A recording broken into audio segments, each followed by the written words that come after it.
بزرگان محترم اور برادران عزیز، اللہ تبارک و تعالیٰ کے فضل و کرم سے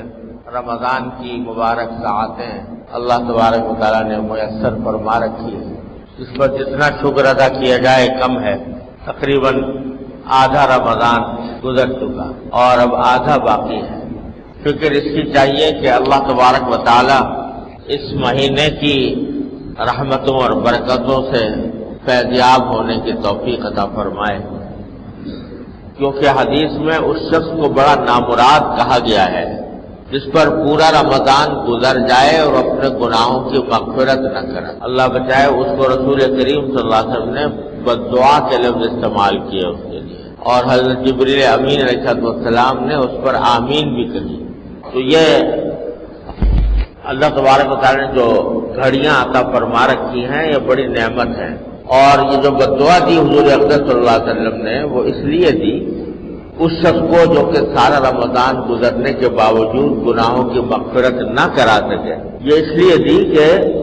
اللہ تبارک و تعالیٰ نے اس رمضان کے مہینے میں گناہوں کی مغفرت کرنا اور کرانا انتہائی آسان کر دیا۔ چھوٹے چھوٹے عمل پر مغفرت کے وعدے، روزہ رکھ لو تو مغفرت، تراویح پڑھ لو تو مغفرت، کسی کو افطار کرا دو تو مغفرت، غرض ہر چھوٹے چھوٹے عمل کے اوپر بھی اللہ تبارک و تعالیٰ نے مغفرت کے وعدے فرمائے ہوئے ہیں۔ تو مغفرت کے دروازے چوپٹ کھلے ہیں، شیطانوں کو قید کر دیا گیا ہے اور دلوں کو اللہ جل جلالہ کی طرف مائل کر دیا گیا ہے۔ تو اس لیے مغفرت بہت سستی ہے، آسان ہے۔ جو شخص اس سے بھی فائدہ نہ اٹھا سکے، اللہ بچائے، تو اس کو فرمایا کہ وہ نامراد ہو جائے تو اللہ تعالیٰ نہ کرے، اللہ تعالیٰ اس کا مفتاح بننے سے ہر مسلمان کو محفوظ رکھے۔ کوشش کرنی ہے کہ اس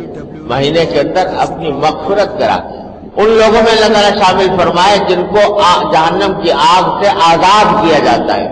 رمضان کے اندر، اتقا رمضان، ان میں سے اللہ تعالیٰ شامل فرمائے۔ تو بھائی، استغفار اور توبہ، اس کی کثرت، اپنے جو گناہ ثابت میں ہوئے ہیں ان سے ایک مرتبہ کھلے دل سے اللہ تعالیٰ کے حضور معافی مانگ کے توبہ کرتے اور استغفار کی کثرت کرتے رہے۔ انشاءاللہ ثم انشاءاللہ جب رمضان کا مہینہ گزرے گا تو انشاءاللہ پاک صاف ہو کر، گناہوں سے پاک صاف ہو کر